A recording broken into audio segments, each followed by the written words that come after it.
All right, everyone, it's Donovan and Dino on this Browns-Steelers Wednesday eve before a Thursday night game down at First Energy Stadium. We're brought to you, of course, by our friends at Master Pizza. Download the Master Pizza app, and you can earn those pizza points today from Master Pizza. Taste above all. With the voice of the Browns, Jim Donovan, I'm Dave DeNatale. Now, we'll get to the game in a second, but our Kiara Cotton had a great question, and I think fans, as we think about the game, I'm curious too.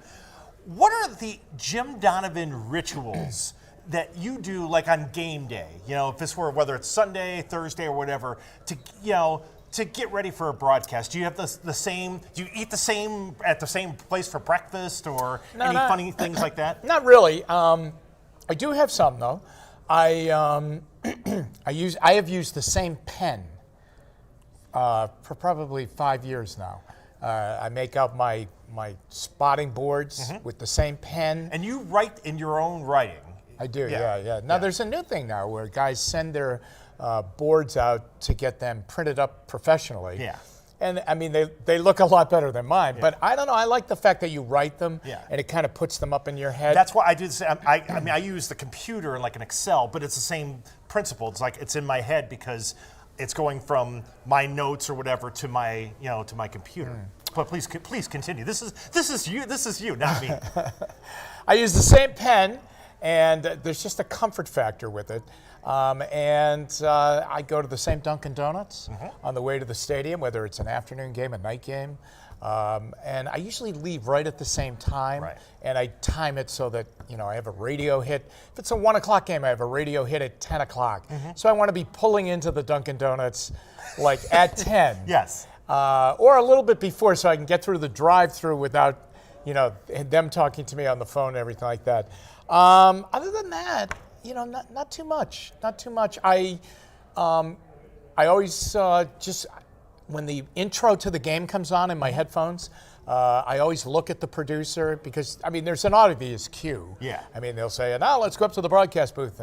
But I always look at him, to set me on my way, and then I'm kind of off and running. Then you're off. And it's kind of nice the way it's set up. It's, for home games, it's, because now we get to see what the booth looks like thanks to these NFL cameras and the Browns cameras. You got you and Deke, and then, for home games, it's Dan Tracy and Yak, right? Your spotter and your statistician. Right. And then Jason Gibbs, the aforementioned producer, and Dave Spano, engineer, behind you. So it's always kind of a familiar thing for you, which I think is helpful. Oh yeah, those guys really are like family now. They really are.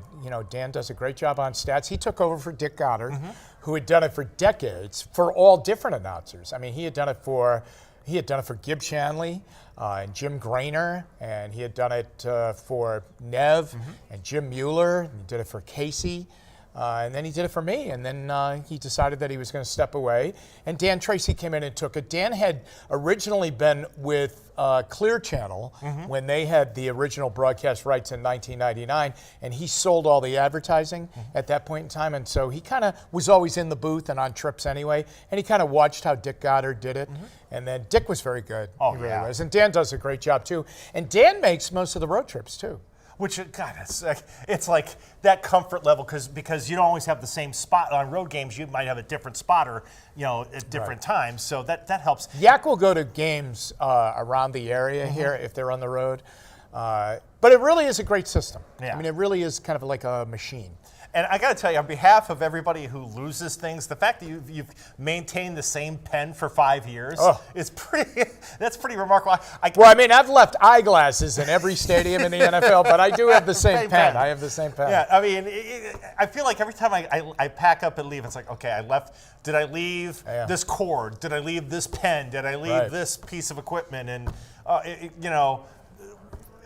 I can't tell you how many banners. We used to hang, doing high school games, you'd hang your radio station banner outside the window. I can't tell you how many times I left banners in stadiums. Thankfully, I haven't had to worry about that here. But I thought it was interesting. One more thing. I always have a pack of Hall's cough drops in front of me. Okay. Yeah.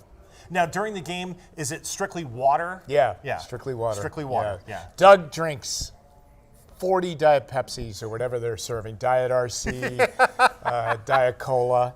He drinks about 40 of them. Right. And I think he goes to the bathroom like 40 times, too, during the game. Yep. But the Halls, so that way, so you still have a little bit of voice power left in the fourth quarter. So when Rashard Higgins is catching a touchdown with 1:44 to go, you've still got a little bit left in the throat tank. Well, as you well know, I mean, when you do this and you do that, your worst fear is that you get a cold. The week of the game or the day before the game or something like that, you don't have your voice. And you have 3.5 hours of, you're on the air and you want to be good, you want to be clear.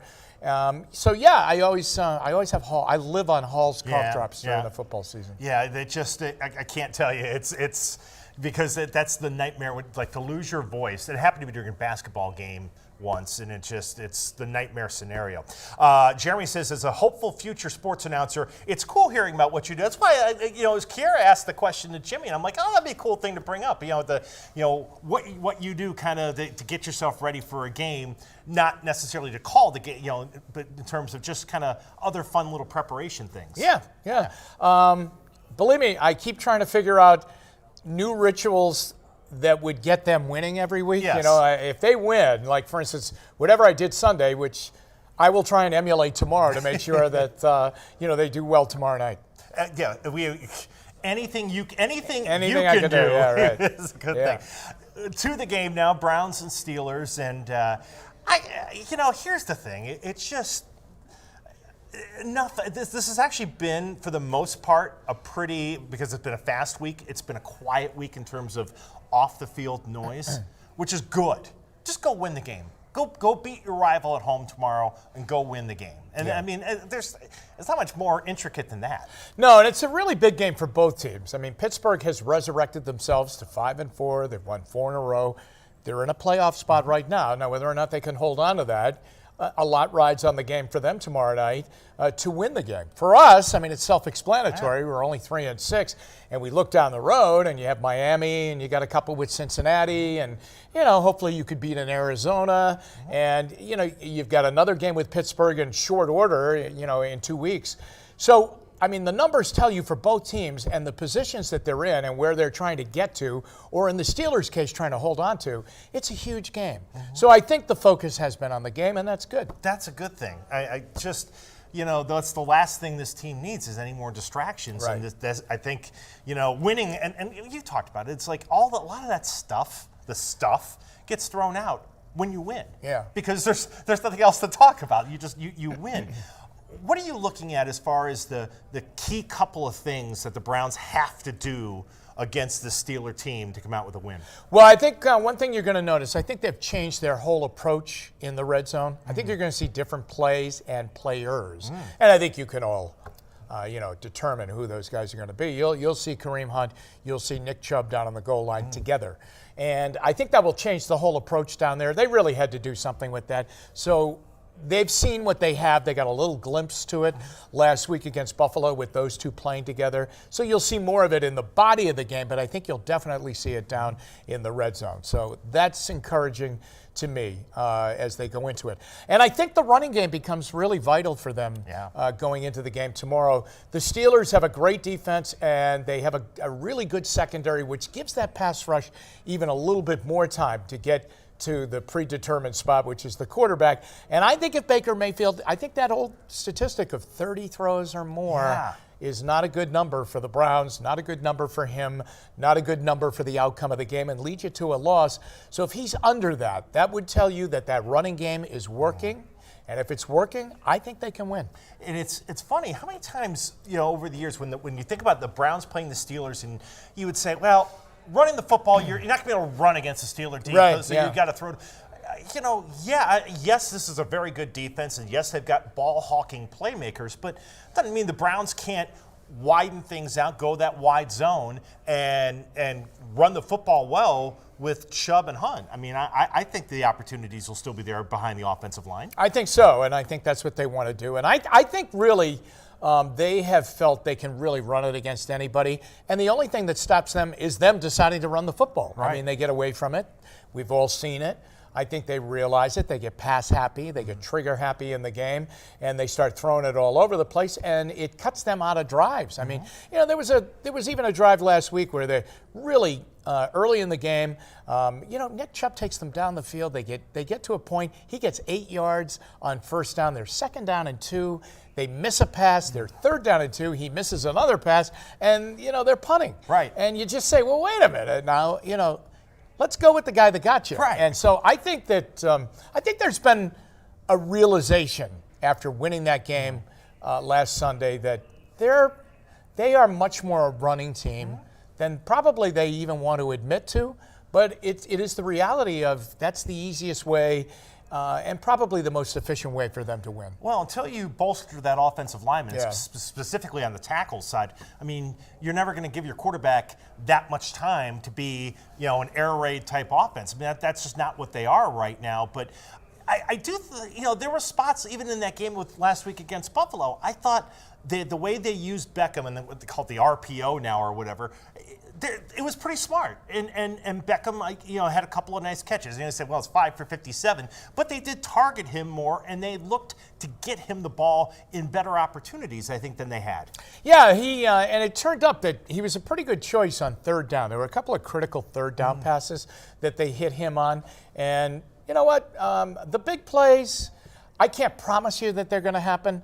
But I still have a belief that the big plays with Odell Beckham Jr. on the last end of that play and making the play and getting a big pass play and going in and scoring touchdowns, I think that's still there for them. Now, whether it's there tomorrow night, it would be great if it was. I think it would bust the game up if they could do that. Because over on the other side, I think Pittsburgh really kind of nibbles now offensively. I don't think they're as much big play as they were through all of those years with Ben Roethlisberger. He loved to drop back and air it out. It might be the first play of the game. He would always do it. And a lot of times he was very successful right here in our own backyard. So I really believe that, I think that if you can run the football, and I think that there is evidence that they can, especially with these two backs now, I think they're in a pretty good situation going into the game tomorrow. It's interesting, what you just said about Pittsburgh and their approach. I mean, they want to win time of possession. And, I mean, they used 8 minutes, I think, to kick a field goal last week against the Rams, and it was like a 14-play drive. And that seemed to be where their comfort level is now, as opposed to, with Big Ben, zipping it to Schuster or whoever. Different. So, you need to win. If you're the Browns, I think you need to win the time of possession game and keep your backs on the field and keep your offensive line controlling the game. Yeah, but you got to finish them off because, I mean, they dramatically won the time of possession in Denver, and it didn't pay off. True that. And they won it pretty heftily last week, too, against Buffalo. And struggled to win. And struggled to win. So, I mean, sometimes that stat might be the most misleading of them all. It's great to have the ball, but it's what you do in the end run to get it done, I think, that's going to be very, very important. So I'm really interested to see what they do tomorrow. They've had a couple of extra days, not many days, but I think they were so fascinated by what they saw last week offensively and the potential of it. They just wanted to they went right back to the office after the game Sunday and started putting the game plan in. Yeah.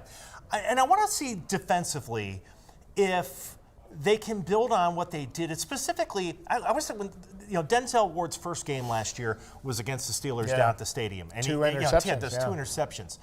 Let's see if he can build on his first really good game of the year, his first really Pro Bowl Denzel Ward-looking game of the year, and force some, he in the secondary can get a turnover, or Myles Garrett can strip the football and get a strip sack, something to help out your offense and force some turnovers, which that's been lacking lately. Yeah, not for them though. They've really turned the ball over a lot. The Steelers have, and so they have 14 interceptions as a team coming into the game, and they do it with pressure. They have 33 sacks coming into the game, so they're a good takeaway team. So you gotta, the thing that's happened in the last couple of weeks, Baker has not turned the ball over. Yes. So that would be very, very advisable to keep that trend going in this game tomorrow night. But you're right.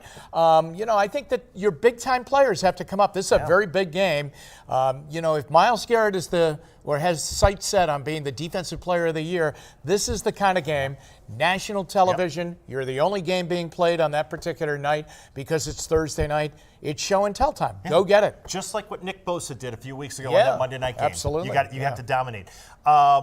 have you noticed, last thought, the penalties have certainly gone down the last 2 weeks. Is this more of a disciplined team now maybe than they were even before the bye week?